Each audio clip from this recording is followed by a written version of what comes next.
Sa ngalan ng Ama at ng Anak at ng Espiritu Santo. Amen. Ang pagpapala ng ating Panginoong Hesus, ang pag-ibig ng Diyos Ama, at ang pakikipagkaisa ng Espiritu Santo nawa ay sumainyong lahat. At sumayo rin. Mga kapatid, mga kapanalig, aminin natin ang ating mga naging kasalanan sa Diyos at sa kapwa upang tayo maging marapat gumanap sa banal na pagdiriwang. Inaamin ko sa makapangyarihan Diyos at sa inyo mga kapatid na lubha akong nagkasala sa isip, sa salita, sa gawa, at sa aking pagkukulang. Kaya isinasamo ko sa mahal na Biring Maria, sa lahat ng mga anghel at mga banal, at sa inyong mga kapatid na ako'y panalangin sa Panginoong ating Diyos. Kaawaan tayo ng ating makapangyarihan at maawaing Diyos. Patawarin ang ating mga kasalanan at patnubayan sa buhay na walang hanggan. Amen. Panginoon, kaawaan mo kami. Panginoon, kaawaan mo kami. Kristo, kaawaan mo kami. Kristo, kaawaan mo kami. Panginoon, kaawaan mo kami. Panginoon, kaawaan mo kami. Tayo'y manalangin. Ama naming makapangyarihan at maawain, tunghayan mo kaming bumubuo sa iyong angkan. At gawin mong sa iyong paningin ay magningning ang kalooban naming laang sundin ang loob mo. Sa pamamagitan ng paghubog sa pag-uugali namin, sa pamamagitan ni Jesucristo kasama ng Espiritu Santo, magpasawalang hanggan. Amen. Pagbasa mula sa aklat ni Propeta Isaías. Sinasabi ng Panginoon, ang ulan at niebe, paglagpak sa lupay, di na nagbabalik. Aagos ito sa balat ng lupa't nagiging pandilig. Kaya may pagkait butil na panghasik, ganyan din ang aking mga salita. Magaganap nito ang lahat kong nasa. Ang salita ng Diyos. Salamat sa Diyos. Matuwid ay tinutulungan sa lahat ng kagipitan. Matuwid ay tinutulungan sa lahat ng kagipitan. Kadakilaan ng Diyos ay ihayag. Ang ngalan niya'y purihin ng lahat. Ang aking dalangay dininig ng Diyos, na wala sa akin ang lahat kong takot. Matuwid ay tinutulungan sa lahat ng kagipitan. Nagalak ang aping umasa sa Kanya, pagkat di nabigo pag-asa nila. Tumatawag sa Diyos ang walang pag-asa, sila'y inililigtas sa hirap at dusa. Matuwid ay tinutulungan sa lahat ng kagipitan. Kinukupkup ng Diyos ang mga matuwid, at ang taghoy nila'y Kanyang dinirinig. Nililipol niya yaong masasama hanggang sa mapawi sa isip ng madla. Matuwid ay tinutulungan sa lahat ng kagipitan. Agad dinirinig daing ng matuwid. Inililigtas sila sa mga panganib. Tumutulong siya sa nasisiphayo. Ang walang pag-asa'y hindi binibigo. Matuwid ay tinutulungan sa lahat ng kagipitan.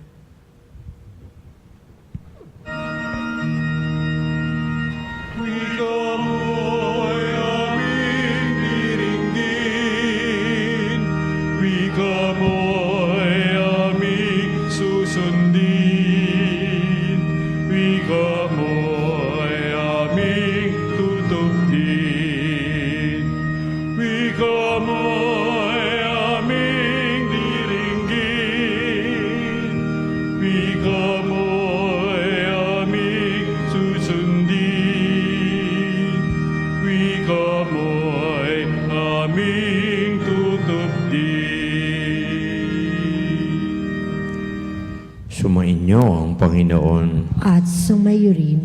Ang mabuting balita ng Panginoon ayon kay San Mateo. Papuri sa iyo, Panginoon.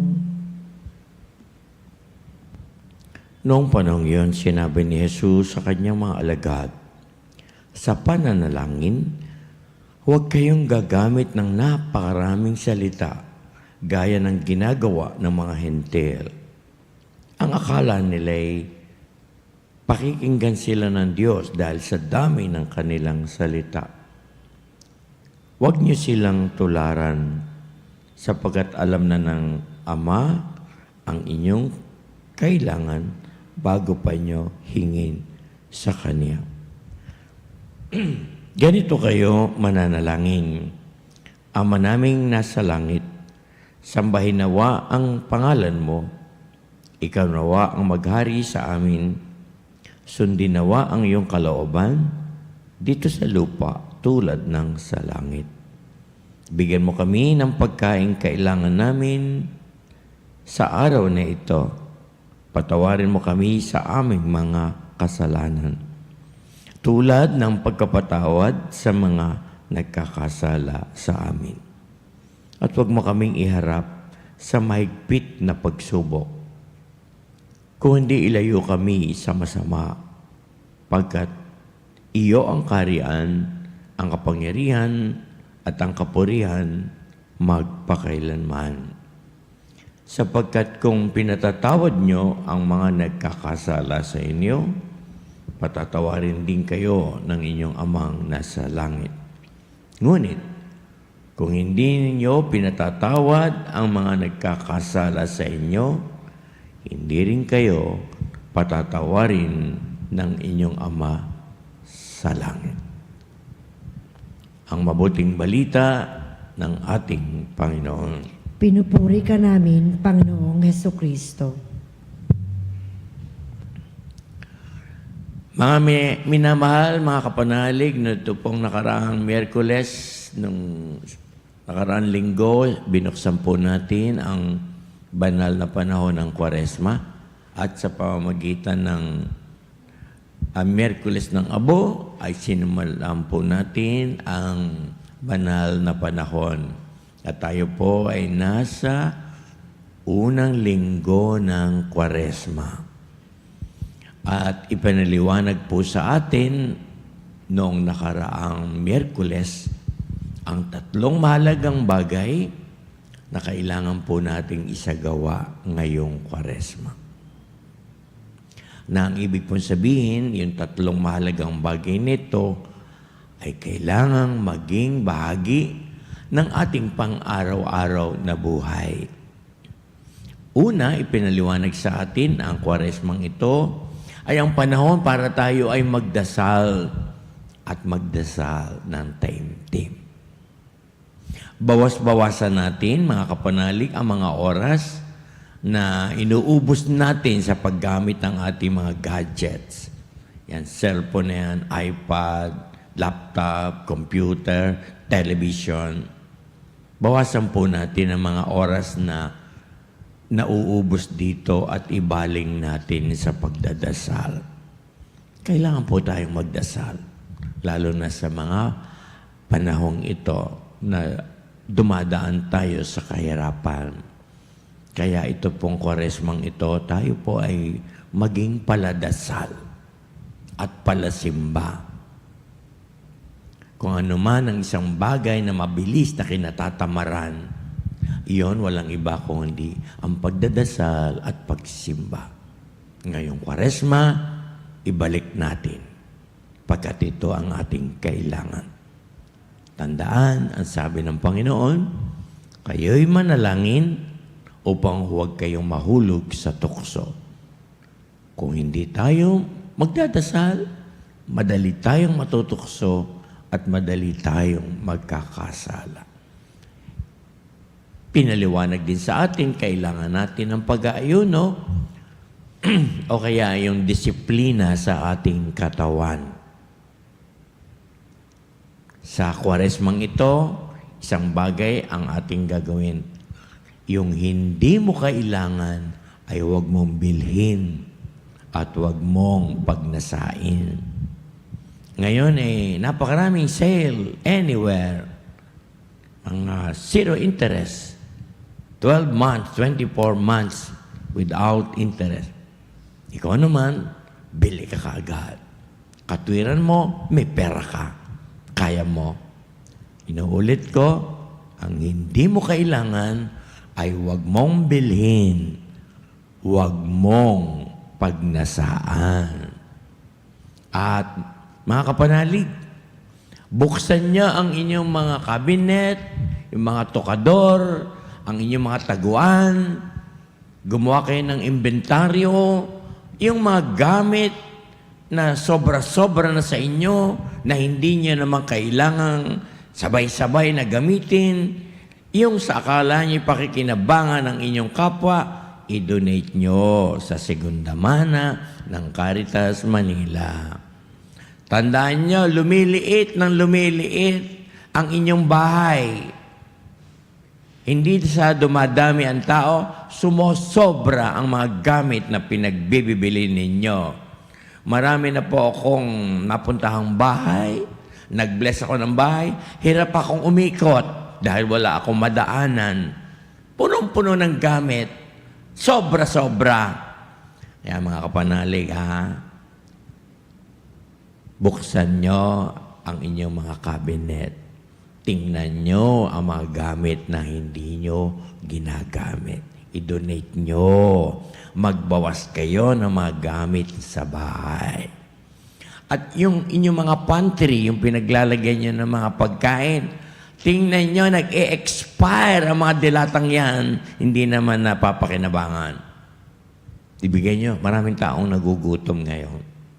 Yan ang ating kailangan ngayon. Yung hindi natin kailangan, huwag mong bilhin at huwag mong gawin. Kung sobra-sobra ang gamit mo, hayaan mo makinabang naman ang ibang tao. At ikatlo, ipinaliwanag din sa atin ng Miyerkules ng Abo, ang kawang gawa. Isipin natin sa Kwaresmang ito, ano bang magagawa ko para makatulong ako sa simbahan ko, sa komunidad ko, sa pamilya ko, sa mga kaopisina ko. Get out of your way. Bawasan natin ang ating pagtutok sa ating sarili at ang pag-iisip anong gusto ko, ano makapagpapasaya sa akin, ano makapagbibigay sa akin ng kasarapan. Tigil-tigilan natin muna ngayong Kwaresmang yan at isipin natin ang maraming bagay na maaari natin gawin para sa kapwa.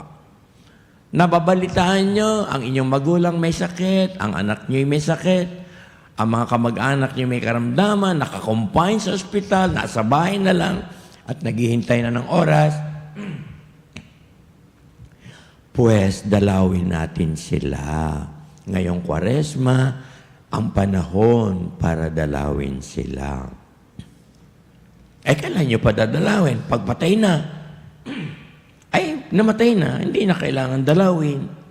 Pag kayo dumadalaw sa patay, kayo nakikiramay sa mga naulila. Pero yung namatay, hindi nyo nadalaw. Ngayong Kwaresma, dalawin sila.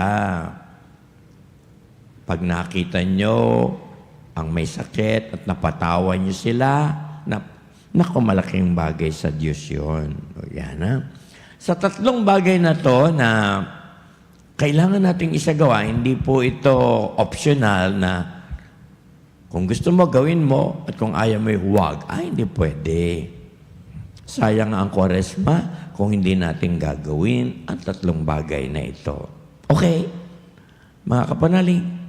Ngayon, sa tatlong bagay na to, yung kauna-unahan ang bibigyan natin ng pansin, ang pagdadasal, pagkat ito ang laman ng ating ebanghelyo sa araw na ito. Dito ay tinuturuan tayo ng Panginoon, bakit tayo kailangang magdasal. Alam nyo, ngayon ang panahon ng sobra-sobra ang pagtutok ng tao sa social media. Gumagastos tayo sa mga cellphone at gumagastos tayo sa paglo-load. Para ano? Para makonect kung kangi-kangino at malaman ang mga bagay-bagay na nangyayari sa mundo. Ngayon, pag tayo nagdadasal, libre. Wala tayong ginagasto. Tayo ay nakakaroon ng kaugnayan sa Diyos at kanino man sa mundo. Ngayong Kwaresma, magdasal ka. At itong panalangin ng ating mahal na Panginoon ang magtuturo sa atin ng napakagandang bagay. Unang-una, ipinapaalala pag nagdadasal tayo ng Ama namin, ipinauunawa sa atin na Kapag tayo nagdadasal, ang una nating ginagawa ay ipagdasal sa Panginoong Diyos kung ano ang kanyang kalooban ay mangyari sa atin at matupad ang kalooban ng Diyos sa ating buhay. Mapasa amin ng karian mo, sundin namin ang loob mo dito sa lupa para nang sa langit. Hindi po yan ang nangyayari sa atin. Marunong pa tayo sa Diyos. Gusto natin ang Diyos ang sumunod sa atin. Gusto natin yung kalooban natin, ang maging kalooban ng Diyos. Baligtad na ang mundo. Pati utak ng tao ay baligtad na. Hindi po maaaring mangyari yon. Pagkat ang Diyos ay Diyos at tayo ay kanyang nilalang lamang. Kaya ang ating pong ipinagdadasal, mahal na Panginoon, sana po sa buhay ko matupad ang kalooban mo, hindi ang kalooban ko ang mangyari sa buhay ko. At dito po ay pinapaliwanag din ng ating Panginoon na humihingi tayo ng ating mga kailangan. Bigyan mo kami, Panginoon, ng aming kakanin sa araw-araw. Ito po ay nagpapahayag sa atin na hindi lamang yung pagkain ating kinakain sa kada araw, kung hindi ang hinihingi natin sa Panginoon ay bukod sa pagkain, ipagkaloob ang mga bagay na kailangan natin upang tayo mabuhay ng tahimik, mapayapa. At ang Panginoon ang bahala sa atin sa mga kailangan natin. Sabi nga, hindi pa tayo bumubuka ang bibig sa pagdadasal. Alam na ng Diyos ang ating hinihingi. Alam ng Diyos ang ating pangangailangan. Kaya naman tayo ay pagbibigyan ng Panginoon. At ang ikatlo po na mahalagang bahagi nitong panalangin itunuro ng ating mahal na Panginoon ay ang pagpapatawad sa kasalanan ng iba. Dito tayo, mga kapanalig, nagkakaproblema ng malaki. Dahil kapag tayo ay nasaktan, ayaw nating magpatawad. Agad, gumagawa ka agad tayo ng desisyon. Hindi kita mapapatawad. Aba, teka muna. Hindi ka naman Diyos eh. Ang Diyos ngayon, kapag papatawad, ikaw ay hindi. Hindi kita mapapatawad. At kung magpatawad man ay may kondisyon, huwag mo nang ulitin yan dahil hindi na kita patatawarin. Aba, hindi pwede yun. Tapos, meron pang kondisyon na katulad ng patatawarin kita pag lumuhod ka sa harap ko. Patatawarin kita pag ikaw ay malapit ng mamatay. Kalilimutan ko ang lahat ng kasalanan mo kapag ikaw ay naunang namatay sa akin. Walang kondisyon pag nagpatawad ka. Hindi naman humihingi sa akin, Father, ng patawad. Bakit ko siya patatawarin? Hindi sinabi ng Panginoon na magpatawad ka kapag humingi ng tawad. Ang sabi ng Panginoon, patawarin mo sino man. Mula sa iyong puso, yun ang sinasabi ng Panginoon. Ay hindi naman humihingi ng tawad eh. Akala mo pa kung sino, nagmamayabang pa. Paano ko siya patatawarin? Hindi sinasabi ng Panginoon yan. Ang sinasabi ng Panginoon, patawarin mo mula sa puso mo. Mga kapanalig, mga kapatid, ang Kwaresmang ito ay magkakaroon lang ng kabuluhan at kahulugan kung tayo ay magdadasal at siseryosohin natin ang nilalaman ng Ama namin. Nawa, tayo ay tulungan ng Poong May Kapal. Amen. Panalangin ng bayan.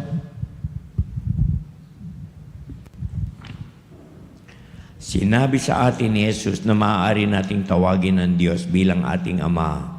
Kaya taglay ang matibay na pananalig at pag-asa. Idulog natin sa Kanyang harapan ang ating mga panalangin at natatanging kahilingan. Panginoon, dinggin mo ang aming panalangin. Panginoon, dinggin mo ang aming panalangin. Ang simbahan sa buong mundo naway laging magpahayag ng matibay na pagtitiwala sa pagdating ng kaharian ng Ama. isang kaharian ng pag-ibig, katarungan at kapayapaan. Manalangin tayo sa Panginoon. Panginoon, dinggin mo ang aming panalangin. Sa kabila ng mga kahirapan ng buhay, tayo naway manatiling nananalangin at hindi nagpapadarang sa tukso. Manalangin tayo sa Panginoon. Panginoon, dinggin mo ang aming panalangin. Tayo naway magkaroon ng sapat na kakanin para sa ating mga pangangailangan sa araw-araw at ng kadakilaan ng puso upang patawarin ang ating mga kaaway. Manalangin tayo sa Panginoon. Panginoon, dinggin mo ang aming panalangin. Ang mga may sakit at maging ang mga nangangalaga sa kanila, naway makatagpo ang Diyos sa kanilang pagpapakasakit araw-araw.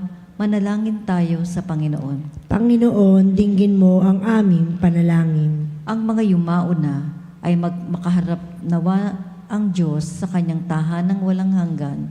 Manalangin tayo sa Panginoon. Panginoon, dinggin mo ang aming panalangin.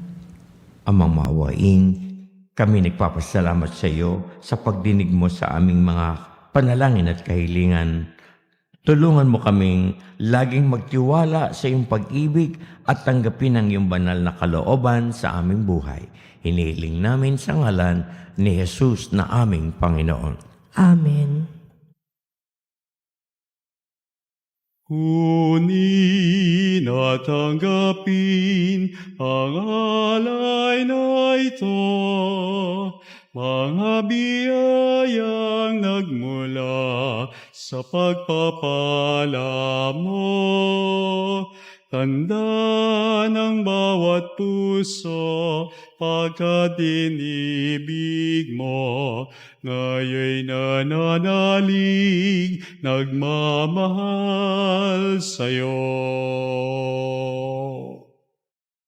Tinapay na nagmula sa butil ng trigo, pagkaing nagbibigay ng buhay mo.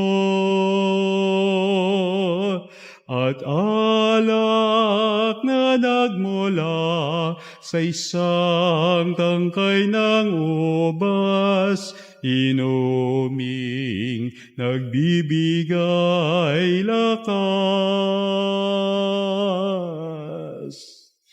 Kunin at tanggapin ang alay na ito, mga biyayang nagmula sa pagpapala mo. Tanda ng bawat puso pagkat inibig mo, ngayon nananalig, nagmamahal sa'yo.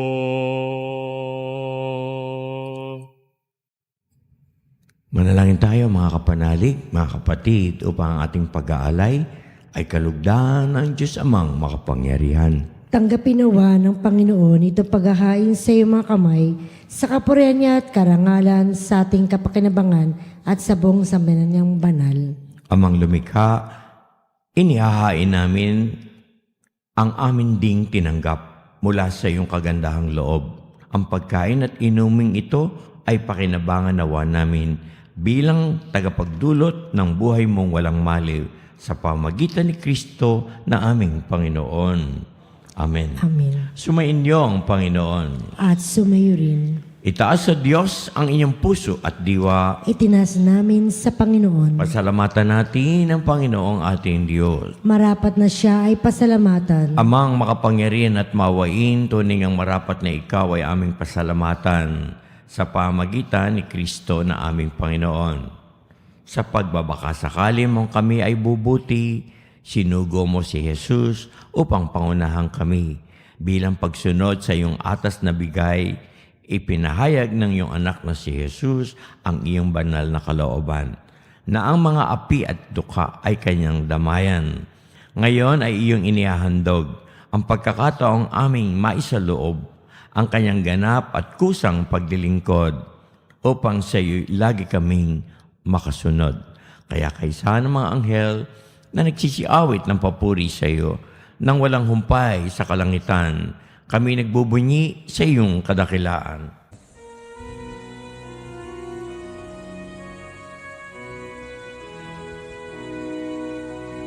Santo, Santo, Santo, Panginoong Diyos ng mga hukbo, napupuno ang langit at lupa ng kadakilan mo. Hosana, Hosana sa kaitaasan. Pinagpalang na paririto sa ngalan ng Panginoon. Hosana, Hosana sa kaitaasan.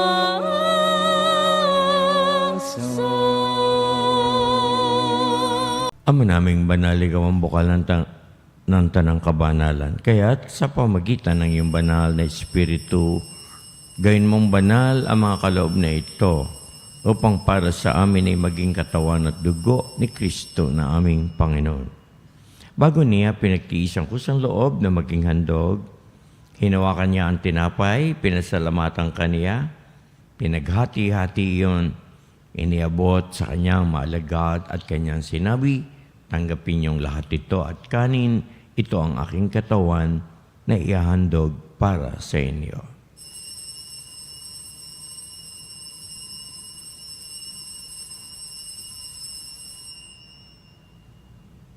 Gayun din naman ang matapos ang hapunan, hinawakan ni Jesus ang kalis, muli kanyang pinasalamatan. Iniabot ang kalis sa kanyang mga alagad at kanyang sinabi, tanggapin niyong lahat ito at inumin. Ito ang kalis ng aking dugo ng bago at walang hanggang tipan. Ang aking dugo na ibubuhos para sa inyo at para sa lahat sa ikapagpapatawad ng mga kasalanan. Gawin niyo ito sa pag-alala sa akin.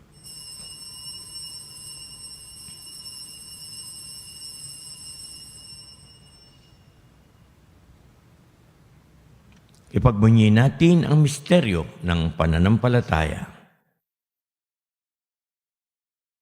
Si Kristo ay namatay, si Kristo ay nabuhay, si Kristo ay babalik sa wakas ng panahon. Mawaing Ama, ginagawa namin ang pag-alala sa pagkamatay at muling pagkabuhay ng iyong anak na si Jesus. Kaya't iniaalay namin sa iyo ang tinapay na nagbibigay buhay at ang kalis na nagkakaloob ng kaligtasan. Kami ay nagpapasalamat dahil kami iyong minarapat na tumayo sa harap mo upang maglingkod sa iyo. Sinasamo namin kami magsasalo-salo sa katawan at dugo ni Kristo ay mabuklod sa pagkakaisa sa pamagitan ng Espiritu Santo. Alalahanin mo ang mga kapatid naming nahimlay na may pag-asang muling mabubuhay, ganon din ang lahat ng mga pumanaw. Kawan mo sila at patuloyin sa iyong kaliwanagan. Kawan kami, Panginoon, at pagindapating lahat na makasalo sa iyong buhay na walang wakas. Kaysa ng mahal na Biring Maria, Ina ng Diyos, ni San Jose, kaysa ng mga apostol at lahat ng mga banal sa langit, na namuhay dito sa daigdig ng kalugod-lugod sa iyo. Maipagdiwang nawa namin ang pagpupuri sa ikararangal mo sa pamagitan ng iyong anak at aming Panginoong Hesukristo. Sa pamagitan ni Kristo kasama niya at sa Kanya, ang lahat ng parangal at papuri ay sa iyo, Diyos Amang makapangyarihan, kasama ng Espiritu Santo, magpasawalang hanggan. Amen, amen,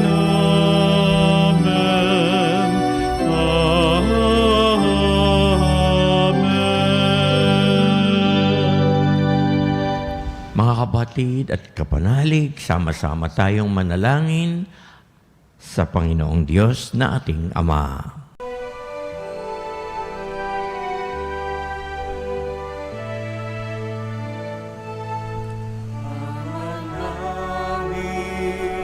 Sumasalangit ka sa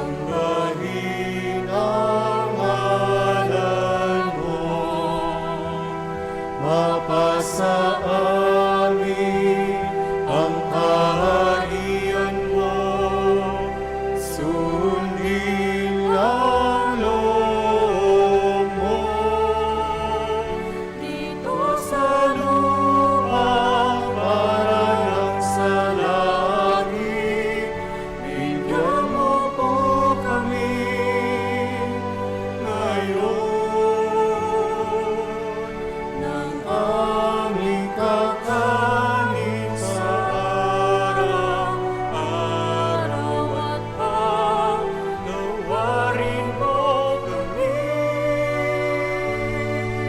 sa aming mga sala para na pagpapatawad namin sa nagkakasala sa amin. At huwag mo kaming ipahintulot sa gusto, at iadya mo kami sa lahat ng masama. Iniling namin, Panginoon, kami iadya sa lahat ng masama. Pagkalooban kami ng kapayapaan araw-araw at iligtas sa kasalanan. Ilayo kami, Panginoon, sa lahat ng sakuna at kapahamakan, samantalang aming hinihintay ang masayang pagbabalik at pagpapahayag ni Kristong aming tagapagligtas. Sapagkat iyo ang kaharian at kapangyarihan at kapurihan, magpakailanman. Amen. Panginoong Jesus, sinabi mo po sa iyong mga apostol, kapayapaan ang iniiwan ko sa inyo, ang aking kapayapaan ang ibinibigay ko sa inyo. Tunghayan mo ang aming pananampalataya at huwag ang aming mga pagkukulang at pagkakasala. Pagkalooban kami, Panginoon, ng kapayapaan at pagkakaisa ayon sa iyong banal na kalooban, kasama ng Espiritu Santo magpasawalang hanggan. Amen. Ang kapayapaan ng Panginoon ay laging sumainyo. At sumayo rin. Tayo po'y magbigayan ng kapayapaan sa isa't isa.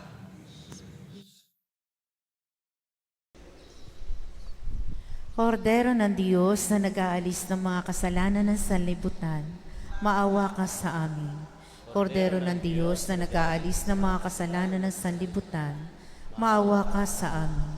Kordero ng Diyos na nag-aalis ng mga kasalanan ng sanlibutan, ipagkaloob sa amin ang kapayapaan.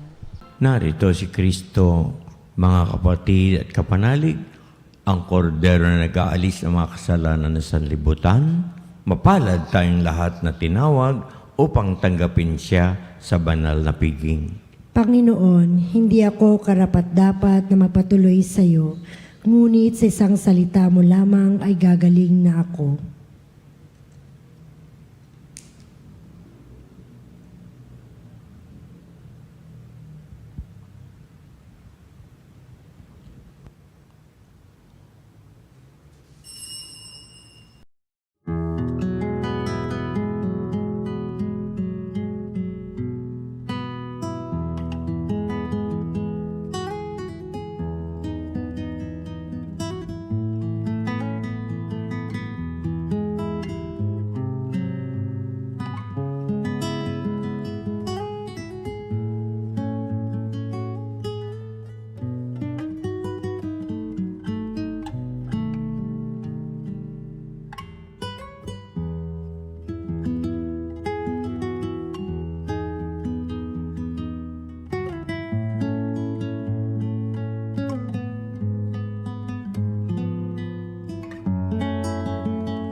Manalangin tayo.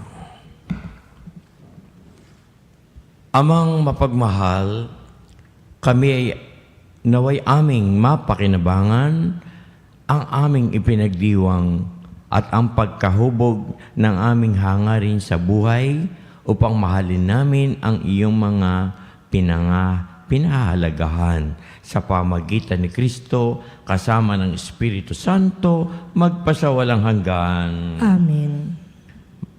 Panalangin para sa mga may sakit.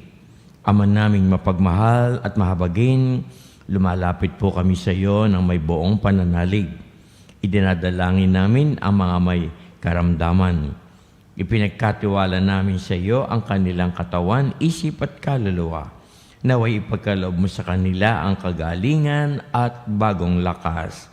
Hipuin mo sila ng iyong mapagpalang kamay, O Diyos, at tanggalin ang anumang sakit at paghihirap sa kanilang katawan. Palakasin mo ang kanilang loob upang harapin ang pagsubok na ito ng may pagtitiwala sa iyong banal na kalooban.